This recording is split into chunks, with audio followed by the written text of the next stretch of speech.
Good evening ma'am. Good evening Manish. कैसी हैं ma'am आप? मैं बढ़िया हूँ, आप बताएं। बड़ा अच्छा लगा बिल्कुल आपको बढ़िया देख। Ma'am. Same here ma'am, same here. Ma'am are you ready? शुरू करें? हाँ बिल्कुल, अगर सबने ज्वाइन कर लिया तो।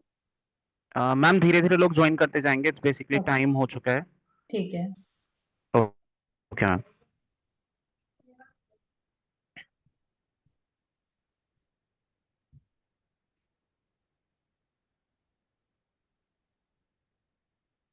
नमस्ते सभी को, मेरा प्रणाम। मैं डॉक्टर मनीष आजाद सिंह, आईएफपीएच के हिंदी मंच पे आप सभी का स्वागत करता हूं।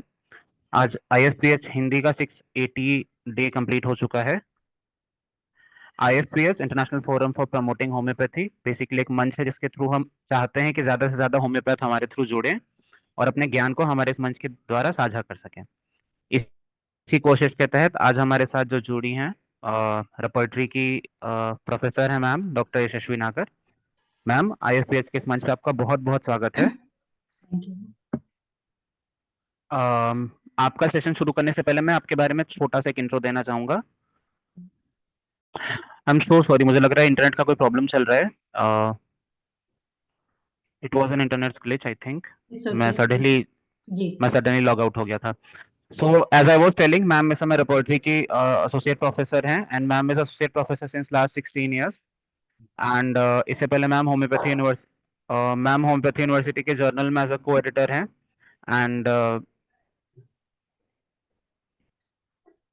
एनएबीएच कोऑर्डिनेटर हैं since 2022 and 23।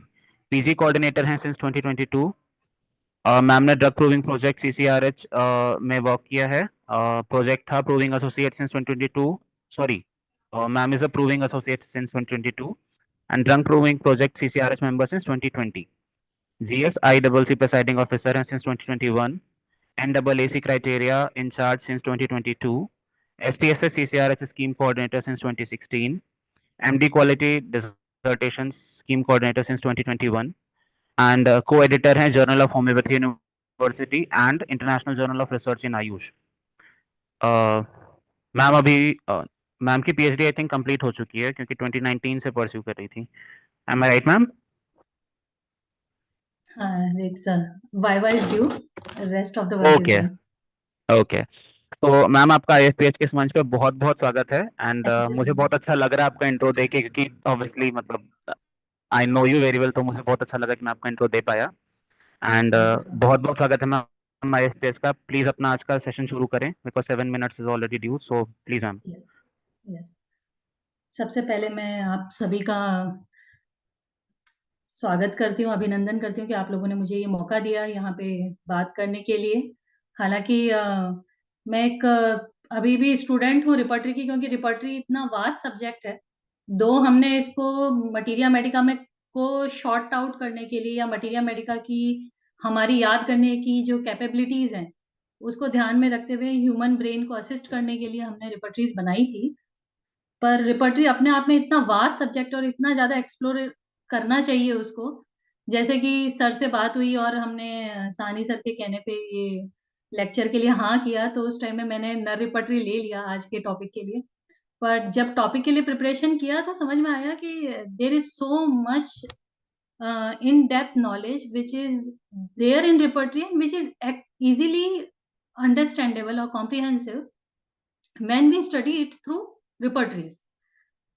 Usually, when we study materia medicas or therapeutics through the materia medica books or theraps, इतना ज़्यादा कंटेंट उसमें दिया रहता है कि हम उसमें लॉस्ट हो जाते हैं कि हम क्या सिम्पटम को इम्पोर्टेंस दें, क्या नहीं दें।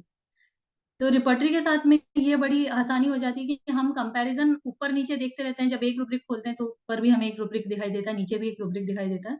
तो ये बहुत अच्छा एक रिपर्टरी का एडवांटेज होता है कि हम बहुत सारे कंपैरेटिव रूब्रिक साथ के साथ पढ़ते रहते हैं, और साथ ही हम लोगों को मटीरिया मेडिका के जो रेमेडीज़ हैं उनका डिफरेंशिएशन, यानी उनके बीच में हमें बेसिक डिफरेंस कैसे करना है। एक ही रूब्रिक में 4 रेमेडी दी है, कौन-सी लेनी है, कैसे लेनी है, तो इसका बहुत क्लैरिटी आती रहती है। तो मैं सबसे पहले तो आईएफपीएच जो फ़ोरम है उसके थ्रू आप सभी का धन्यवाद देती हूँ कि आप लोगों ने मुझे ये मौका दिया। और आज का जो मेरा टॉपिक है वो नर रिपर्टरी की उपयोगिता है। और जैसा हम जानते हैं कि नर रिपर्टरी जो है वो एक कॉन्कॉर्डेंस रिपर्टरी है। मैं अपनी स्क्रीन शेयर करती हूँ आप लोगों के साथ में। तो केल्विन प्रोवस्ट नर ने ये रिपर्टरी बनाई है, लिखी थी। ये बेसिकली उन्होंने एक कंपाइलेशन किया था, repertory of Hering guiding symptom of our materia medica. हालांकि मैं देख पा रही हूँ कि यहाँ पे हमारे बीच में बहुत सारे सीनियर्स भी हैं, और ये मुझे नहीं लगता कि ये चीजें बताने के लिए बतानी चाहिए मुझे, इतने सीनियर फैकल्टीज भी हैं।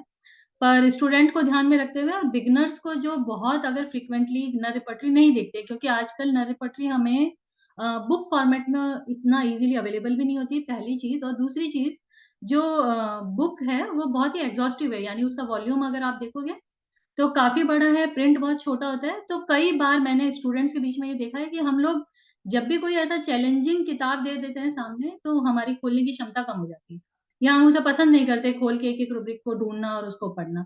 नर रिपर्टरी में इसलिए नर रिपर्टरी आजकल ज़्यादातर आप देखेंगे तो कई हमारे सॉफ्टवेयर्स में आने लगी है, और नर रिपर्टरी अपने आप में बहुत सारी रिपर्टरीज़ का बेस भी बनी है। सबसे ज़्यादा अगर मैं एग्ज़ाम्पल देना चाहूँ तो मर्फी रिपर्टरी आप लोग यूज़ करते हैं, बहुत ज़्यादा पसंद की जाती है स्टूडेंट्स के बीच में आजकल।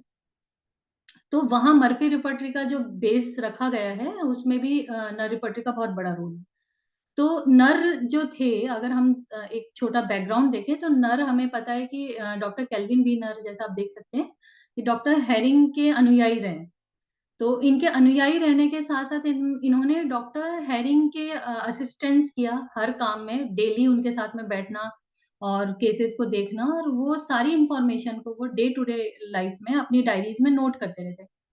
यही जो नोट्स वो बनाते थे, वो आगे चलकर द लाइफ ऑफ हेरिंग बनी। अगर आप स्टूडेंट्स जो भी बिगिनर्स हैं, या जो लोग सिर्फ़ प्रैक्टिस में रह गए हैं, और बहुत बार हम अगर सिर्फ़ प्रैक्टिस में रहते हैं, तो कई सारी किताबों से अछूते रह जाते हैं।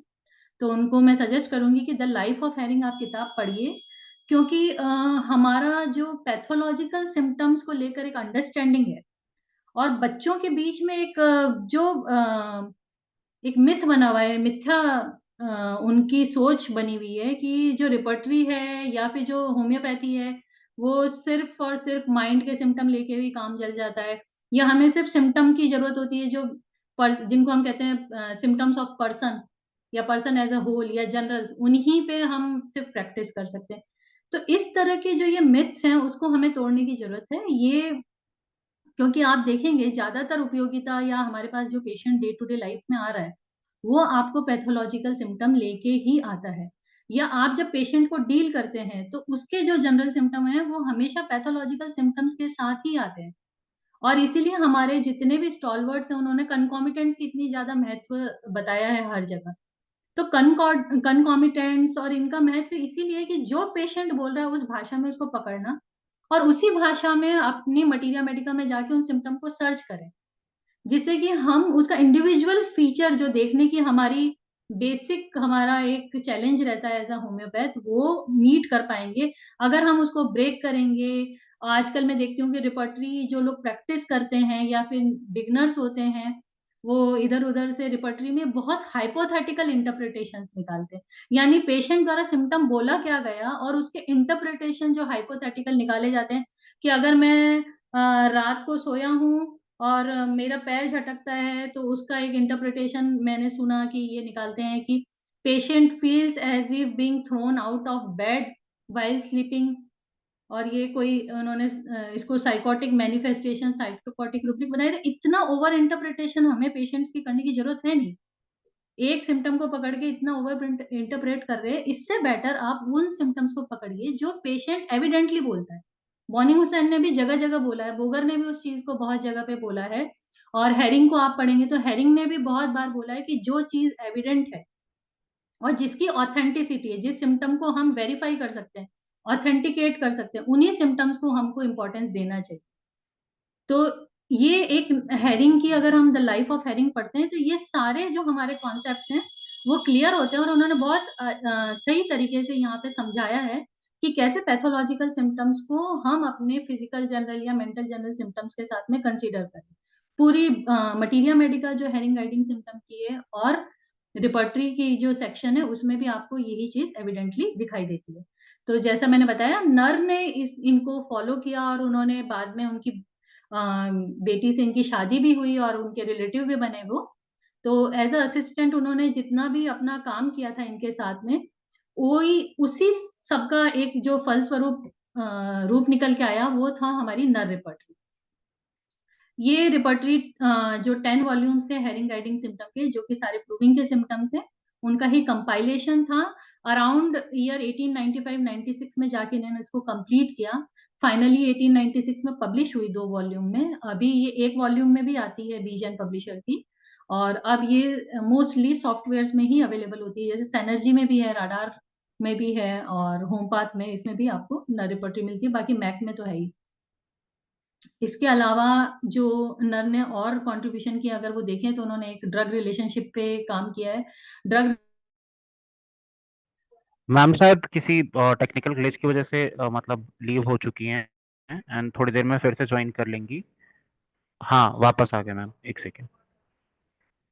तो ये कंट्रीब्यूशन मेजरली हमारे डॉक्टर नर के द्वारा रिपर्टरी या होम्योपैथी को दिए गए। जब हम बात करते हैं नर रिपर्टरी की, तो ओरिजिनल बुक कुछ इस तरह की दिखाई देती है। ओरिजिनल बुक से स्क्रीनशॉट लिया गया है, जो कि आर्काइव पे इजीली अवेलेबल है। जो आप पढ़ना चाहते हैं स्टूडेंट्स, उनको मैं जरूर बोलूंगी कि एक बार आप जाके इसमें से पढ़ सकते हैं, पढ़ना भी आसान है वहां पे। तो ये हेरिंग गाइडिंग सिम्टम जो कि बुक 10 वॉल्यूम्स में है, उसका पूरा क्रक्स आपको इस रिपोर्टरी में मिलता है। और इसका स्ट्रक्चर, इसका ग्रेडेशन, ये सारा का सारा आपको ऐसा जैसा हेरिंग ने लिया है अपने गाइडिंग बुक में, वैसा का वैसा ही हमें यहाँ पे फॉलो करने को मिलता है। इस कारण से हमें सुविधा क्या आती है, इससे हमें ये सुविधा होती है कि मोस्टली हम लोग कई बार रिपर्टरी में ऐसे सिम्टम देखते हैं या ऐसी हमें दवाएं मिलती हैं जो कि हम जनरली सोचते नहीं है कि सिम्टम्स में मिल जाएगी, और जब हम जाके उनको सर्च करने लगते हैं उनकी ऑथेंटिसिटी कि कहीं मटीरिया मेडिका में इसका रेफरेंस है, तो बहुत मुश्किल आती है हमें। कई बार वो सिम्टम मटीरिया मेडिका में नहीं मिलते, जबकि वो रिपोर्टरी में दिए गए होते हैं, किसी पर्टिकुलर ड्रग के अंदर वो सिम्टम मेंशन होता है। ये जो दुविधा हम लोग फेस करते हैं जनरल प्रैक्टिस में, ये नर रिपर्टरी के साथ नहीं होती है, क्योंकि इसके सारे ही सिम्टम हेरिंग गाइडिंग सिम्टम के ऊपर बेस्ड हैं। तो आप जो भी पढ़ रहे हैं, इसमें कोई भी रेमेडी आपको ऐसी दिखाई देती है जो आपने जनरली सोची नहीं होती है, या ऐसी रिपर्टरी रेमेडीज जो हम जनरली नहीं पढ़ते हैं, जैसे एन्युला वगैरह हम नहीं पढ़ते हैं, तो वो सभी के आप डायरेक्ट वहां पे जाके हेरिंग गाइडिंग सिम्टम में रेफरेंसेस देख सकते हैं। स्पेशली क्योंकि अब तो आज के टाइम में हमारे पास में ये सॉफ्टवेयर में अवेलेबल है, तो आप पर्टिकुलर रिपर्टरी के रेमेडी पे जाएं, रेमेडी को क्लिक करेंगे तो आपको उसका रेफरेंस भी मिल जाएगा हेरिंग गाइडिंग सिम्टम में से। हम उस सिम्टम को पढ़ सकते हैं। फायदा क्या होता है ऐसा ढूंढने से? ऐसा ढूंढने से हमें ये फायदा होता है कि वो पर्टिकुलर सिम्टम किसी दिया गया अगर किसी रेमेडी के अंदर, तो किस कॉन्टेक्स्ट में दिया गया, यानी किस सिचुएशन में उस सिम्टम को हमें देना है, वो बड़ा क्लियरली हमें मटीरिया मेडिका वहीं पे तुरंत पढ़ के हम क्रॉस चेक कर सकते हैं। तो इससे फायदा ये हो जाता है कि आप जो रेमेडी देना चाहते हैं वो बहुत इजीली दे सकते हैं। आपका जो डाउट्स होते हैं या कई बार हमारा कॉन्फिडेंस लो होता है कि हम प्रिस्क्राइब करें या नहीं करें, वो नहीं रहता है। तो ये हेरिंग गाइडिंग सिम्टम का एक ही सिंगल मटीरिया मेडिका बुक पे बेस होने का बेनिफिट है। दूसरा, अगर हम नर रिपर्टरी को देखें तो आप जैसे जानते हैं सभी लोग कि ये कंकॉर्डेंस रिपर्टरी है, और मुझे लगता है हम सभी को पता ही है कि कंकॉर्डेंस रिपर्टरीज वो रिपर्टरीज होती हैं जिसमें अरेंजमेंट अल्फाबेटिकल दिया गया है, और जिसमें जो सिम्टम्स होते हैं मटीरिया मेडिका के, उनके बहुत ज्यादा वेरिएशन नहीं होते हैं। यानी कीवर्ड को उठा के आगे लाया जाता है, पर सिम्टम की जो अपनी लैंग्वेज होती है उसको ब्रेक नहीं किया जाता है। जिस भाषा में प्रूवर ने हमें सिम्टम दिया था, उसी भाषा को यहाँ पे मेंटेन रखा गया है, उसको कहीं पे भी ब्रेक नहीं किया गया। तो ऐसा करने से कंकॉर्डेंस रिपर्टरी की एक जो लोग इसको लिमिटेशन कहते हैं, बट हमें इसको लिमिटेशन नहीं समझना चाहिए। ये इसकी अपनी ब्यूटी है कि ये कंकॉर्डेंस रिपर्टरी है और ये सिर्फ रेफरेंस बुक की तरह ही काम करेगी, यानी इसका स्कोप बड़ा क्लियर है। किताब का अपना कॉन्टेक्स्ट बहुत क्लियर है कि इसको हमें रेफरेंस बुक की तरह काम लेना है। तो क्या हमें प्रॉपर रिपर्टराइजेशन करना है? लिमिटेशंस में बच्चे लिख के आते हैं, या फिर हम लोग बहुत जगह पे सुनते हैं कि इससे प्रॉपर रिपर्टराइजेशन नहीं किया जा सकता। तो आपको करना क्यों है इससे प्रॉपर रिपोर्टाइजेशन? जब इस बुक का अपना scope as a reference book है, तो हमें इसको एज अ रेफरेंस बुक ही लेना चाहिए, रादर कि इसको बोलना कि ये इसका लिमिटेशन है। मुझे लगता है यही इसकी ब्यूटी है।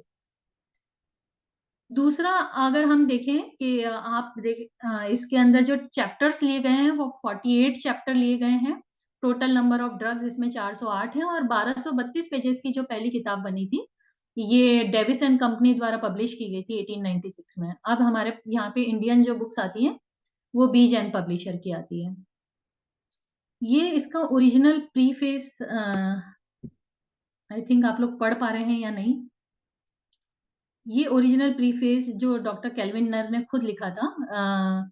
इसके ऊपर मैं थोड़ा-सा ये बताना चाहूँगी कि इन्होंने बहुत रिपीटेडली बोला है कि जो इसके अंदर अरेंजमेंट किया गया है, वो अल्फाबेटिकल अरेंजमेंट किया गया है और इसका जो स्कीमा रखा गया है, वो हैनीमन्स का एनाटॉमिकल स्कीमा रखा गया।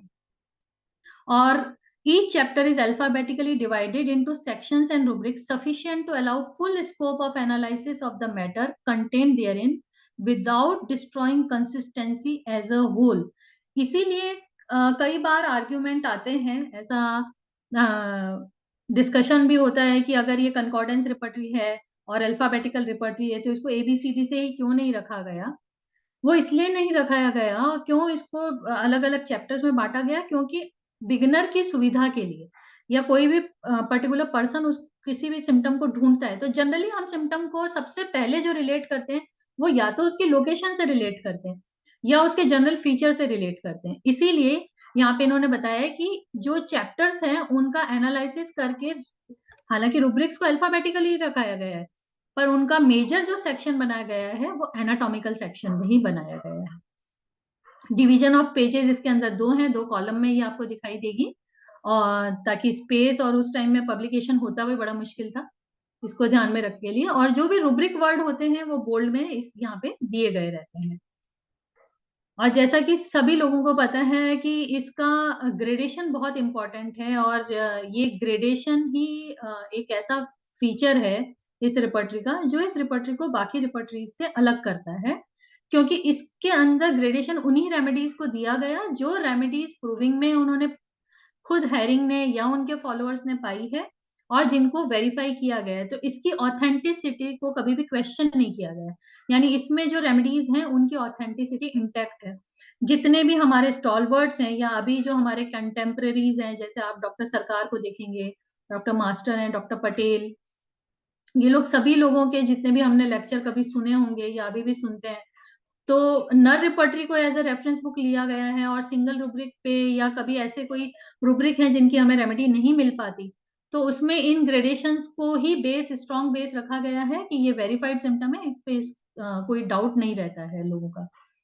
तो ये इसकी एक ब्यूटी है, इसमें टोटल 4 आप ग्रेडेशन देख सकते हैं।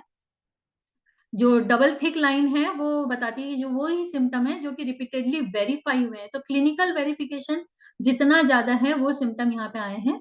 सिंगल थिक लाइन है, वो सिंगल हेवी लाइन जो है, वो वेरिफाइड बाय द क्योर्स है। देन आपकी जो डबल थिन लाइन है, आप देखेंगे, ये आपको बताती है कि जो सिम्पटम फ्रीक्वेंटली कन्फर्म हुए हैं, बट वन्स कन्फर्म्ड है या फिर जीनस ऑफ रेमेडी से है। जीनस ऑफ रेमेडी का मतलब हो गया ऐसे सिम्पटम जो कि उस रेमेडी की अपनी फिजियोलॉजिकल या फिजियोपैथोलॉजिकल फंक्शन के साथ में मैच करते हैं और जब हमें इनको बार-बार डिटेल में प्रूविंग करेंगे तो हमको जगह-जगह उनका वेरिफिकेशन दिखाई देगा। यानी ये ऐसे सिम्पटम हैं, चाहे वो हाइपोथेटिकली ही आए हों या 1 या 2 इंस्टेंस में ही आए हैं, पर वो हमेशा आपकी जो रेमेडी के मेन फीचर्स हैं, उनके साथ एग्री करेंगे ही। फिर है सिंगल थिक लाइन, जो लोएस्ट लाइन होती है, designated as an occasionally confirm symptom, और ये ऐसे सिम्पटम होंगे जो कि कभी-कभी हमें दिखता है कि ये कन्फर्म हुए हैं। इसका जो फर्स्ट चैप्टर है वो माइंड एंड डिस्पोज़िशन से स्टार्ट होता है और इसमें टोटल जैसे मैंने बताया 48 चैप्टर हैं। तो पहला चैप्टर है माइंड एंड डिस्पोज़िशन, उसके बाद सेंसोरियम, हेड को 2 सेक्शन में बाँटा गया है, फॉलोड बाय सारा एनाटॉमिकल स्कीमा आप देखेंगे। आप यहाँ देखिए कि डिज़ायर, एवर्जन, एपेटाइट और थर्स्ट इन्होंने अलग रखे हैं। हालाँकि हेरिंग को बोला जाता है कि ये इनकी फ़िलॉसफ़ी अलग रही है। पर इन्होंने जनरल्स को बहुत सही प्लेस पे रखा है। कहीं पे भी आपको जनरल में ऐसा नहीं दिखाई देगा कि जनरल सिम्पटम पर्टिकुलर सिम्पटम के साथ में कहीं मर्ज हुए हों या फिर खो गए हों। हालाँकि कैंट रिपर्टरी में आपको कई सारे जनरल सिम्पटम पर्टिकुलर चैप्टर्स के अंदर देखने को मिलते हैं। तो इन्होंने इस स्कीमा को एंटीसोरिक्स के ऊपर जो बेस था, उसको फॉलो किया है। डिज़ायर, एवर्जन, एपेटाइट, थर्स्ट का अलग चैप्टर है। ईटिंग और ड्रिंकिंग, इससे रिलेटेड जितने भी सिम्पटम हैं, वो हमें अलग से मिलते हैं। और ईटिंग और ड्रिंकिंग के अंदर कई सारे ऐसे क्रॉस रेफरेंसेस हैं, जो कि हमें अलग-अलग चैप्टर में रिपीटेडली वो कीवर्ड मिलता है। साथ में हिकअप, बेल्चिंग, नौसिया, वॉमिटिंग, ये एक जनरल सिम्पटम हमें अलग से मिलता है। नेक्स्ट जो इम्पोर्टेंट सिम्पटम आप यहाँ पे देखेंगे, फीमेल सेक्सुअल ऑर्गन्स के बाद में एक चैप्टर है, प्रेगनेंसी, पार्चुरेशन एंड लैक्टेशन का। ये बहुत एक डिटेल चैप्टर है, जिसमें हमें इन्फेंट्स के रूब्रिक भी मिलते हैं और प्रेगनेंसी रिलेटेड रूब्रिक मिलते हैं। मेमे और इससे रिलेटेड रूब्रिक भी हमें प्रेगनेंसी, पार्चुरेशन और लैक्टेशन वाले चैप्टर में मिलते हैं। और ये चैप्टर ऐसा यूनिक चैप्टर है, जो इस रिपर्टरी को बाकी रिपर्टरी से अलग स्टैंडिंग देता है। नेक्स्ट जो इम्पोर्टेंट चैप्टर है, वो voice, larynx, trachea and bronchi. आप ज़्यादातर रिपर्टरीज में हम देखते हैं कि वॉइस और स्पीच के जो रूब्रिक्स होते हैं, वो बहुत जगहों पे स्कैटर्ड होते हैं, यानी बिखरे हुए रहते हैं रिपर्टरीज में। कभी हमें कुछ सेक्शन में हमें थ्रोट में भी मिलते हैं, कहीं पे हमें जनरल्स में भी मिलते हैं, लैरिंग्स और ट्रैकिया में भी हमें अलग-अलग रिपर्टरीज में ही मिलते हैं।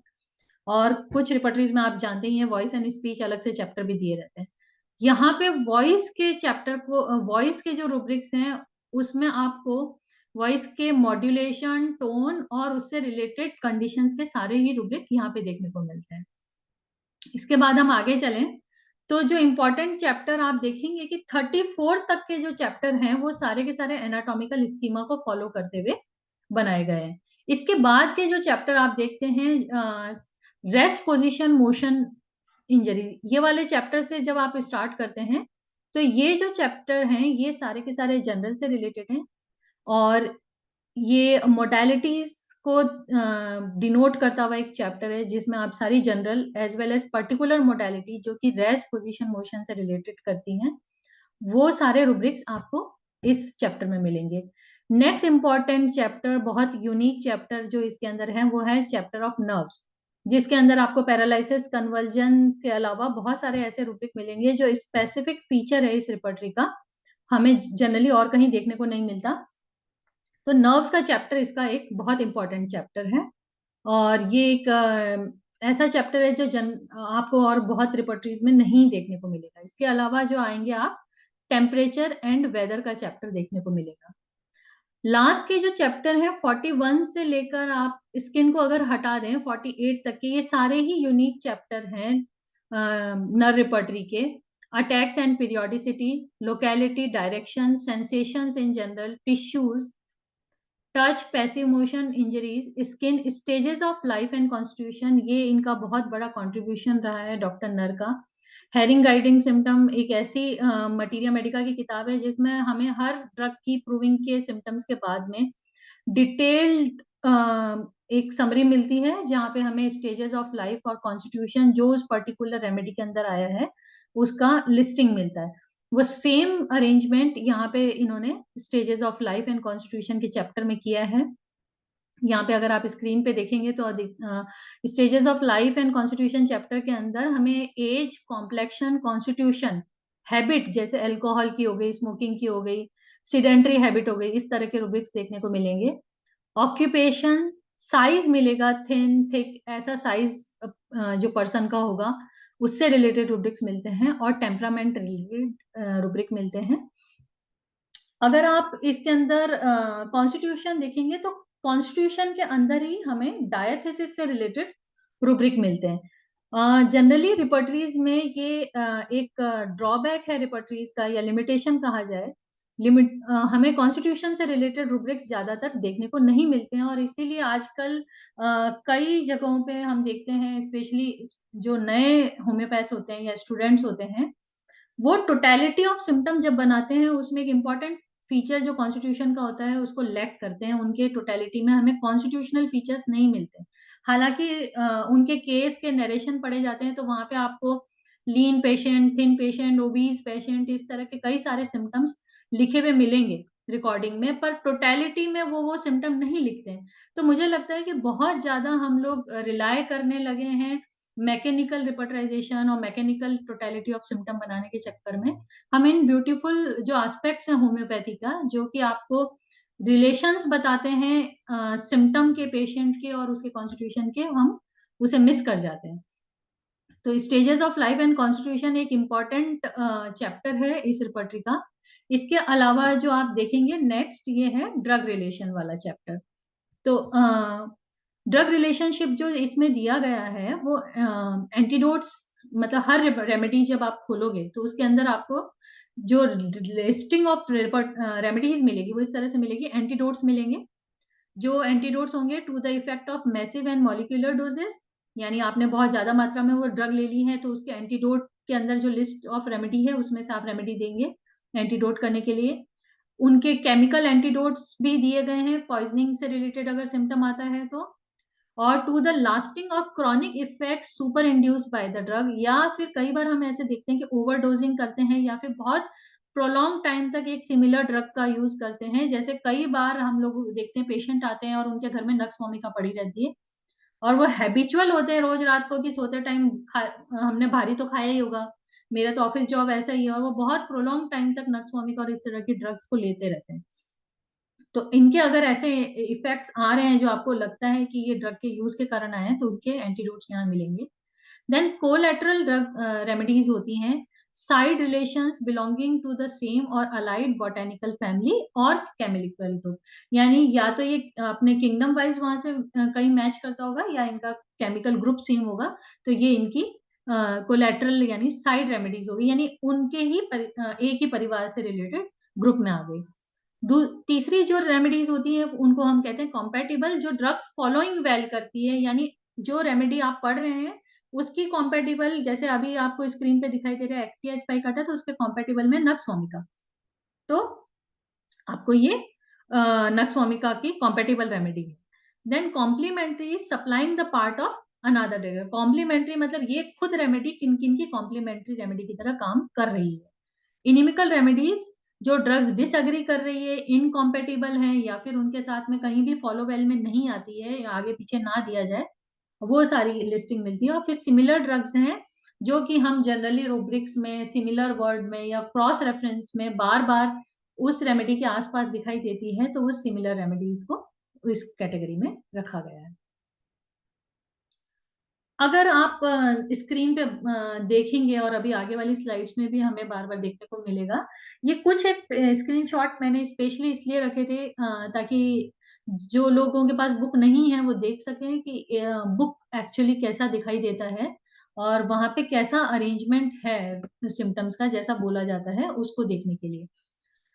तो आप देखेंगे कि सिनोनिम्स हम लोग देखते हैं कि ये जो एक आप देख पा रहे होंगे स्क्रीन पे हाथ का निशान है, ये सिनोनिम को बताता है। तो कहीं भी कोई भी रूब्रिक आपको मिलता है और रूब्रिक वर्ड है, क्योंकि ये बीजन पब्लिशर और इनके फॉलोज वाली जो किताबें हुई, इसमें ये बोल्ड भी आ गए हैं, कैपिटल्स में भी आ गए हैं रूब्रिक वर्ड।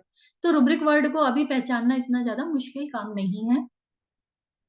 और सिनोनिम की बात करें तो कोई भी सिनोनिम, सिमिलर वर्ड अगर आपको क्रॉस रेफरेंस को चेक करना है तो उसके लिए हाथ का निशान है जिसमें फिंगर पॉइंट करती है टुवर्ड्स द चैप्टर। जैसे कैटेलेप्सी में देखोगे तो वो दिखा रहा है टुवर्ड्स चैप्टर 36, यानी हमें 36 नंबर चैप्टर में जाके कैटेलेप्सी रिलेटेड यानी नर्व्स के चैप्टर में जाके उसके रूब्रिक्स को देखना है।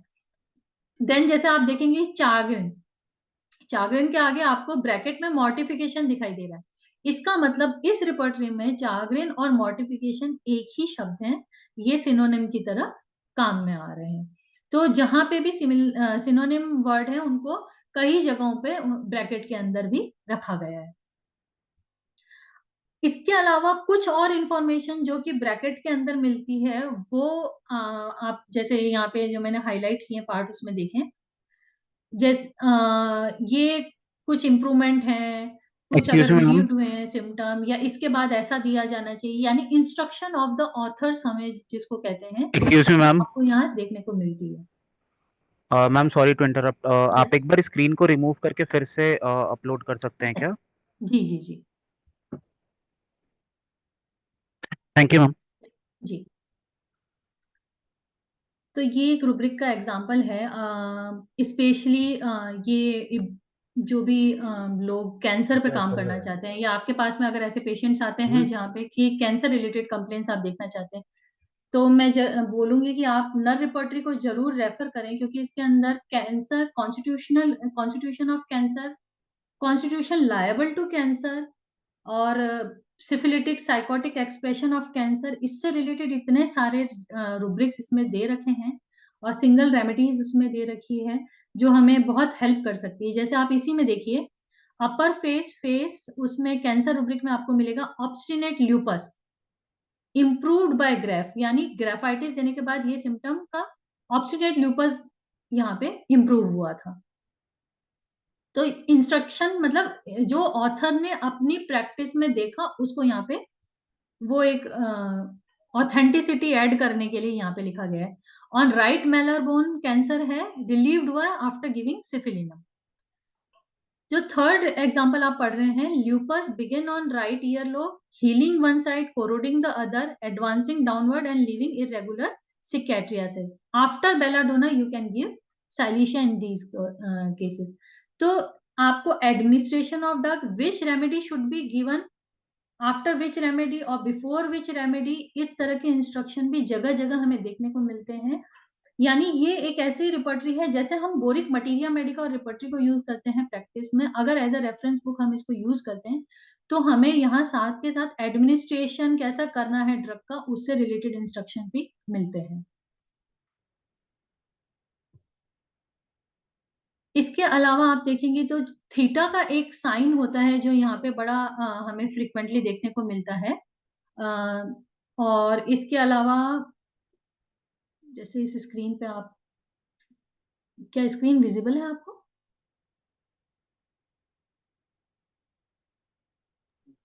हाँ मैम, स्क्रीन विजिबल है। जी। तो थीटा का साइन है जो कि cured symptom of pathological general या फिजियोलॉजिकल जनरल है, उनको डिनोट करते हुए सिम्टम्स होते हैं। उसमें आप देखेंगे इस स्क्रीन पे आपको ये भी एक सिम्टम दिखाई दे रहा होगा, स्लीपलेसनेस नोज सेकेंडरी सिफिलिस। तो स्टेजेस ऑफ डिजीजेस भी इसके अंदर आपको देखने को मिलेगा। अगर यहाँ पे स्लीपलेसनेस के आगे लिखा है नमनेस आफ्टर एन अबॉर्शन, तो patient feel num all over, because of that numbness she cannot sleep, especially if she had a recent abortion. So after abortion, this is one of the symptom which was given as theta originally. अब book में इनको parenthesis के रूप में दिया गया है। एक 3 परपेंडिकुलर डॉट्स होते हैं, ये डिनोट करते हैं जो कि ओल्ड स्कूल यानी एलोपैथिक क्लासेस से जो सिम्टम आए उनके लिए। तो यहाँ पे आप देखिए पैरालिसिस, मेंटल कंडीशन, और 3 डॉटेस में क्लोरेलम आपको रेमेडी मिलती है। इस टॉक्सिकोलॉजिकल एक्सट्रैक्ट, कई टॉक्सिकोलॉजिकल फाइंडिंग से हमारे पास में आए हैं। पाई हमारे पास में आया है symptoms observed in the sick only. इस तरह के सिम्टम जो है, ये जो सिंबल्स वो आपको इस रिपर्टरी को डिनोट करते हैं। तो यहाँ अगर आप देखेंगे, आपको एब्सेंट माइंडेड में कार्बोलिक एसिड मिलता है जिसके आगे पाई का निशान है। पाल्पिटेशन विद वर्टाइगो का जो हार्ट पल्स एंड सर्कुलेशन वाला चैप्टर है, इसमें पाल्पिटेशन विद वर्टाइगो है, तो वहां पे आपको टी मिलता है एथ्यूजा के आगे, यानी ये टॉक्सिकोलॉजिकल एक्सट्रैक्ट से आया है। कॉफिया के आगे आपको मिलते हैं 3 परपेंडिकुलर लाइंस। तो इस तरह के सिंबल्स बार बार दिए गए हैं जो कि हमें हेल्प करते हैं ये जानने के लिए कि ये कहाँ से इसका सोर्स है सिम्टम का। इसके अलावा प्रोफाइलेक्टिक ड्रग कुछ सिम्टम भी आपको मेन रूब्रिक के अंदर प्रोफाइलेक्टिक सिम्टम भी मिलेंगे, और मेन रूब्रिक के अंदर आपको स्टेज ऑफ डिजीजेस भी मिलेगी।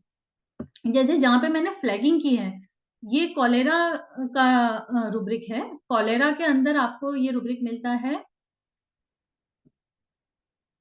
Pre-monetary symptoms, remedy is either aconite and coffea. Premonitory symptoms, यहाँ पे मैंने एक आर्टिकल का रेफरेंस भी लिया है। प्री-मॉनिटरी सिम्टम्स यानी ऐसे सिम्टम जो कि डायरिया रिलेटेड सिम्टम आते हैं, और ये प्री-मॉनिटरी सिम्टम कहलाए कि आगे जाके ये केस क्या कॉलेरा का केस बन सकता है, स्पेशली उन एरियाज में जहाँ पे ये कॉलेरा एपिडेमिक होते थे। तो इनको प्रीमॉनिटरी सिम्टम कहा जाता है। यानी राइस वाटर लाइक स्टूल तो हमें एक पता है, इसके अलावा लिस्ट ऑफ सिम्टम्स रहती है जिसके अंदर वीकनेस हो गया, ऑल्टर्ड जीआई सिम्टम हो गए, फ्लैचुलेंस बहुत ज़्यादा हो गया। इस तरह के कोई भी सिम्टम आ रहे हैं और आप ऐसे एरिया में रह रहे हैं जहाँ पे कॉलेरा फैला हुआ है, तो यहाँ पे एज अ प्रोफाइलैक्टिक रेमेडी एकोनाइट हम कंसिडर कर सकते हैं, कॉफिया और nux vomica. Stages of life की जैसे मैं बात कर रही थी कि सॉरी, स्टेजेस ऑफ डिजीजेस की अपन बात कर रहे हैं, तो यहाँ पे भी आप देखेंगे कि in the cholera in first stage with severe urging to stool and very scanty discharge or discharge spasmodically retained, यानी as soon as डायरिया आपका स्टार्ट हुआ और उसमें चेंजेबिलिटी इस तरह की देखने को मिली, आप कोलेरा की फर्स्ट स्टेज में है, तो nux vomica is the remedy. Second stage cause by an affection of nerve of intestinal canal, तो कैलिफॉस हो गया आपके अंदर, और लास्ट स्टेज में इसमें हाइड्रोलिक एसिड रेमेडी देखने को मिलती है। कॉन्स्टिट्यूशन का जो एक चैप्टर मैंने बताया कि स्टेजेस ऑफ लाइफ, और इसमें ये बहुत इंपॉर्टेंट है, इसके अंदर आप देखेंगे कॉन्स्टिट्यूशन सिफिलिटिक के अंदर भी प्रोफाइलेक्टिक रेमेडी, यहाँ पे एक इन्होंने रेमेडी दिया है, रुब्रिक दिया है, mothers to prevent disease in offspring, यानी this remedy aurum mur natricum can be given to the mothers to prevent diseases in offspring which are related to the syphilitic. So mother is syphilitic and we want that mother to conceive a baby and baby should not get syphilitic expression. तो यहाँ पे as a prophylactic या preventive medicine हम ऑरम्यूर net को दे सकते हैं। इस तरह के सिम्टम हमें रिपोर्टरीज में बहुत ही कम देखने को मिलते हैं, जो आपकी हेरिडेटरी टेंडेंसीज या आपकी फैमिली हिस्ट्री को कहीं पे भी डिनोट करते हैं, तो ये इसकी एक बहुत अच्छी ब्यूटी है। एडमिनिस्ट्रेशन रिलेटेड रूब्रिक जैसे मैंने बताया, यहाँ पे आप देख पाएंगे थ्रोट इन्फ्लेमेशन के अंदर लिखा है prevent swallowing and threaten suffocation with chicken small pox, तो इसमें gargle 120 grams of drug in water merc cor का आप यूज करें। तो ये एडमिनिस्ट्रेशन कैसे होना चाहिए ये भी इन्होंने दिया है। अगर सेम रूब्रिक के अंदर आप नीचे जाएंगे तो आप देखेंगे कि थ्रोट इन्फ्लेमेशन में लिखा है after checking an old ulcer on leg ceased when ulcer return, ये एक ऑल्टरनेटिंग सिम्टम भी कंसिडर हो सकता है, पर इसकी जो कैटेगरी है वो कनकॉमिटेंस की है। ओल्ड अल्सर चेक होता है यानी रुका, और उसके तुरंत बाद में थ्रोट इन्फ्लेमेशन स्टार्ट हो जाता है। आप जैसे ही थ्रोट इन्फ्लेमेशन सीज हो जाएगा, अगर अल्सर वापस बन गया तो अल्सर बन के रिटर्न होते ही थ्रोट का इन्फ्लेमेशन ठीक हो जाता है। ये बड़ा यूनिक सिम्टम है, इसके अंदर रेमेडी है अमोनियम कार्ब। तो इस तरह के बहुत सारे यूनिक सिम्टम, यूनिक एक्सप्रेशन जो कंकॉमिटेंट के लेवल पे हैं या ऑल्टरनेटिंग सिम्टम के लेवल पे हैं, वो आपको देखने के मिलते हैं। साथ के साथ में आप जगह-जगह देख रहे होंगे, चाहे इस पेज पे भी आप देखेंगे तो स्कारलेटिना रूब्रिक वर्ड जो बार-बार आपको ब्रैकेट में दिख रहा है, ये सब पैथोलॉजिकल एसोसिएशन दिखाता है नॉर्मल पर्टिकुलर कैरेक्टरिस्टिक या पर्टिकुलर फिजिकल जनरल सिम्टम के साथ में। तो किसी भी व्यक्ति को जो कि आप क्लिनिक में बैठे हैं और उस टाइम में 1 या 2 यूनिक सिम्पटम आपके पास में आए हैं और आप चाहते हैं कि मुझे इसी पर्टिकुलर सिम्पटम पे as a potential differential field use करके आप रेमेडी सिलेक्शन करना चाहें, तो ये एक बहुत अच्छी किताब है जिसमें से हमें हमें एकदम क्लियर कट जैसा पेशेंट ने एक्सप्रेशन दिया है वैसा मिलने के चांसेस रहते हैं। ये नर रिपर्टरी का आजकल जो सॉफ्टवेयर वर्जन आया है, तो आप देखेंगे कि इसमें आपको बाकी के जो चैप्टर्स हैं, जैसे हम देखते हैं स्टेजेस वाला या फिर आपके नर्व रेस्ट पोजीशन वाले, ये सारे चैप्टर्स हैं, वो सब जनरलिटीज के अंदर इन्होंने मर्ज कर दिए हैं और कुछ इस तरह की हमें नर रिपर्टरी अब सॉफ्टवेयर्स में दिखाई देती है। सॉफ्टवेयर में एक सुविधा जो अब नर रिपर्टरी यूज करने में हो गई है कि आपको बहुत सारे क्रॉस रेफरेंसेस, अगर आपने कीवर्ड टाइप किया है, जनरल में गए और जनरल में जाके आपने एज टाइप कर दिया, तो एज टाइप करते ही आपको सारे के सारे एज रिलेटेड रूब्रिक निकल के आ जाते हैं। तो अगर आप बिगिनर हैं और आप नर रिपर्टरी बहुत ज्यादा यूज नहीं कर रहे हैं या हम बहुत फ्रिक्वेंटली इसको प्रॉपर रिपोर्टाइजेशन में काम नहीं लेते हैं, तो आपके लिए आसानी हो जाती है, आपको एक ही जगह पे कई सारे रूब्रिक देखने को मिलेंगे। आप यहाँ पे देखिए general age boys epistaxis severe and spontaneous, it is very common symptom, specially जहां हम राजस्थान के रहने वाले हैं तो यहाँ पे हमें एपिस्टेक्सिस और इससे रिलेटेड सिम्टम बहुत कॉमनली देखने को मिलता है। तो इसमें सिंगल रेमेडी दे रखी है। वैसे ही आप देखेंगे general age boys tobacco complain from argentum nitricum, इस तरह की सिंगल रेमेडीज और यूनिक रूब्रिक्स आपको पर्टिकुलर एज रिलेटेड हमें यहाँ देखने को मिलते हैं।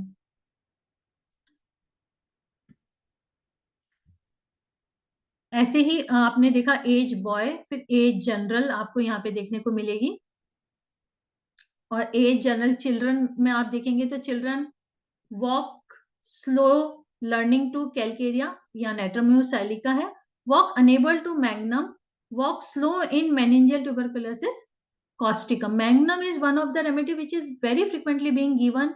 जो बच्चे चल नहीं पाते हैं या चलने में डिले होते हैं उन लोगों में ये बहुत कॉमनली दी जाने वाली रेमेडी है, पर बहुत कम यूज होती है। हम मेटल्स को देने में थोड़ा डरते हैं, तो जनरली लोग इसको प्रैक्टिस में नहीं लेते, पर ये सिंगल रेमेडी जो बच्चे अनेबल टू वॉक हैं उसमें दे रखी है।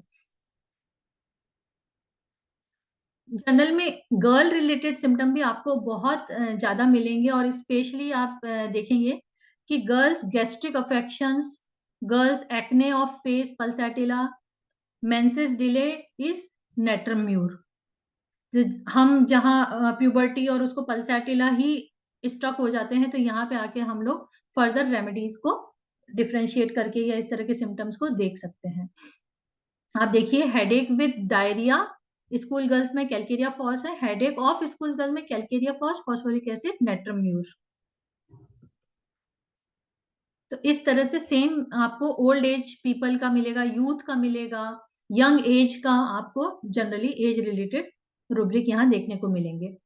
एक इंपॉर्टेंट रूब्रिक जो जनरल एज में हमको जो प्रेगनेंसी लैक्टेशन या यहाँ पे दिए हैं, इसके अलावा वुमेन रिलेटेड और स्पेसिफिक हमको टेंडेंसीज देखनी है, फीमेल रेमेडीज को सर्च करना है, तो जनरल एज में वुमेन का अलग से भी रूब्रिक देखने को मिलता है, जिसमें आप देखिए women hysterical with flatulent dyspepsia nux moschata is the remedy. Hysterical, dispose to faint, feel chilly, catches cold easily, nux moschata is the remedy. तो we generally don't think in females। Constitution देखें तो बहुत तरह के constitution हमें यहाँ पे इस रिपर्टी में देखने को मिलते हैं। कुछ एक जैसे आप देखेंगे जनरल कैंसर, कैंसर के अंदर constitution cancer chiefly in the young person, kali phos is the remedy. जो कैंसरस कॉन्स्टिट्यूशन है या ऐसा पर्सन है जो कि यंग एज में कैंसर से सफर कर रहा है, तो वहां पे इस रेमेडी को हम सोच सकते हैं। जनरल कैंसर कॉन्स्टिट्यूशन स्क्रोफ्यूलस जहां पे है कोई, यानी कैंसर विद साइकोटिक बैकग्राउंड है, तो calcarea phos could be the remedy.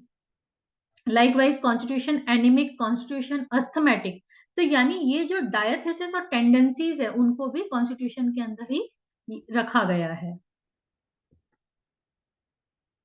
Constitution आप देखेंगे साइकोटिक कॉन्स्टिट्यूशन, तो माइजमेटिक एक्सप्रेशन को भी कॉन्स्टिट्यूशन के अंदर रखा गया है। Psychotic, a kind of phthisis, not true tuberculosis, natrum sulf is the remedy which we can think of। इस तरह के पेशेंट अब हमारे पास में बहुत ही कॉमनली देखने को मिलते हैं।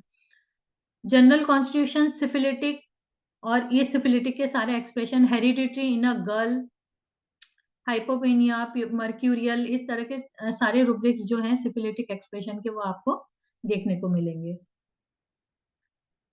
प्रेगनेंसी का जो चैप्टर है इसके अंदर जब हम इन चैप्टर्स को देखते हैं, abdomen prolong, bearing down, fitted, lumpy, तो लोकिया के कैरेक्टर्स भी इसी के अंदर देखने को मिलेंगे।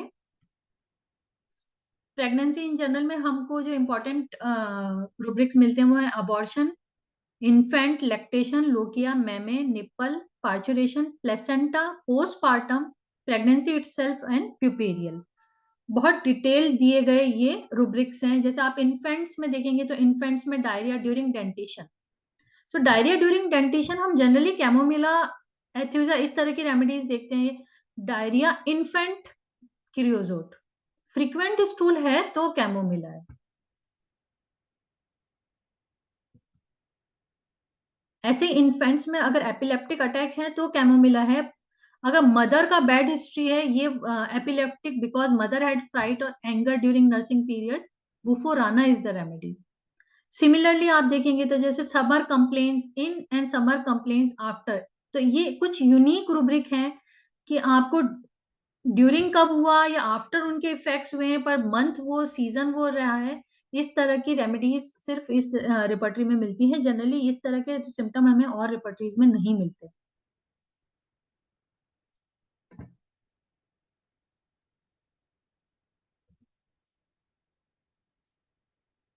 यहाँ पे आप देखिए, pregnancy infant asphyxia apparent death camphor, उसके साथ में सिकेल एक और रेमेडी सिंगल दी गई है।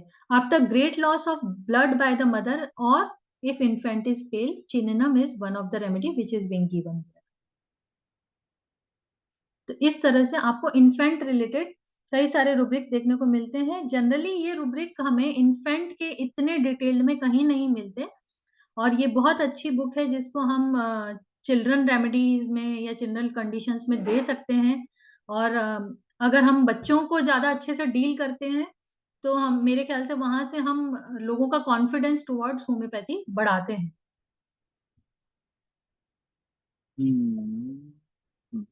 आई थिंक सिस्टम ग्लिच की वजह से फिर से मैम लॉग आउट हो गए हैं। मैम ज्वाइन करेंगे इससे पहले अगर किसी का कोई क्वेश्चन है तो आप चैट बॉक्स में लिख दीजिए प्लीज। किसी को नए रिपोर्टरी से रिलेटेड कोई क्वेश्चन है, कोई क्वेरी है, किसी को मैम से कुछ पूछना है, बात करनी है, तो प्लीज वो चैट बॉक्स में लिख दीजिए।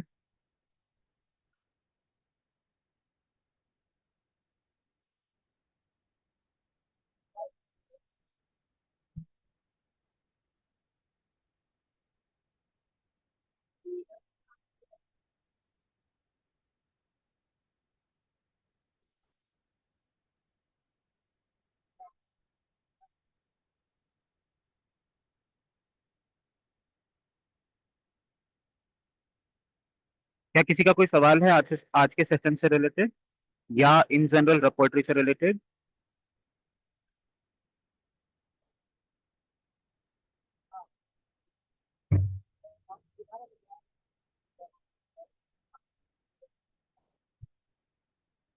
Okay, so as we know, जैसे मैम ने नए रिपोर्टरी को डिस्कस किया आज, एंड नए रिपोर्टरी में काफी कुछ पता है। डॉक्टर इरफान अहमद पूछना ये रिपोर्टरी कहाँ अवेलेबल है?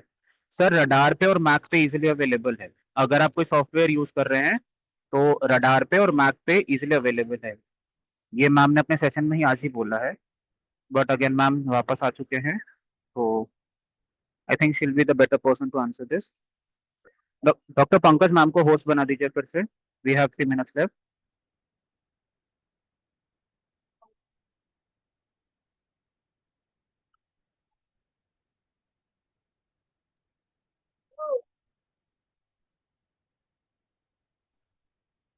Ma'am are you here?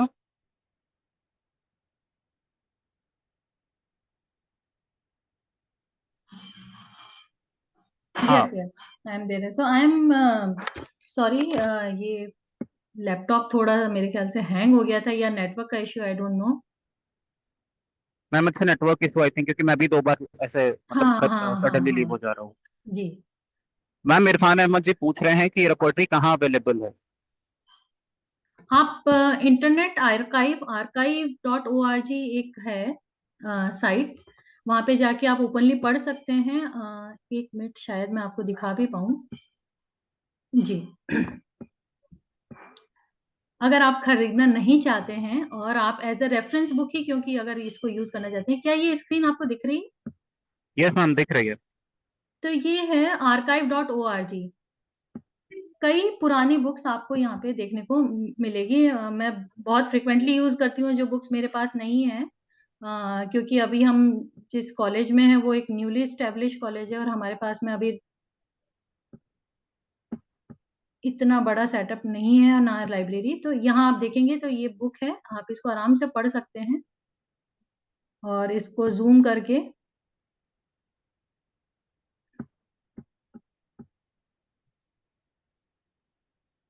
क्योंकि स्टूडेंट्स को मैं बहुत फ्रिक्वेंटली बोलती हूँ कि अगर आपको पढ़ना है और आपको परचेज नहीं करनी, क्योंकि जब हम बच्चे होते हैं तो जनरली हम नहीं खरीदना चाहते, तो उस टाइम में आप इस बुक को ले सकते हैं, यहाँ से पढ़ सकते हैं। और अदरवाइज आपके सारे सॉफ्टवेयर्स में आजकल आपको न रिपॉजिटरी मिल जाती है, मैक में स्पेशली है, सेनर्जी में बहुत अच्छे से दे रखी है। क्योंकि सिनर्जी में कम रिपर्टरीज हैं तो बहुत कंफ्यूजन भी नहीं है, आप आराम से उसको यूज कर सकते हैं, यूजर फ्रेंडली भी है उसके अंदर अपना रिपर्टरी, थोड़ा सर्च करना भी इजी है, और रेफरेंस भी एक क्लिक पे आ जाता है रेमेडी में। तो जो मैंने भी स्क्रीनशॉट लिए वो सिनर्जी से लिए, तो ये न रिपर्टरी का इस तरह का कुछ आप यहाँ से पढ़ सकते हैं जी। हमारे पास 1 मिनट और बचा है, किसी का कोई क्वेश्चन है, कोई क्वेरी है, कोई सजेशन है जो पूछना चाहता है?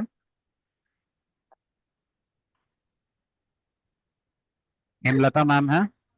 जी थैंक यू।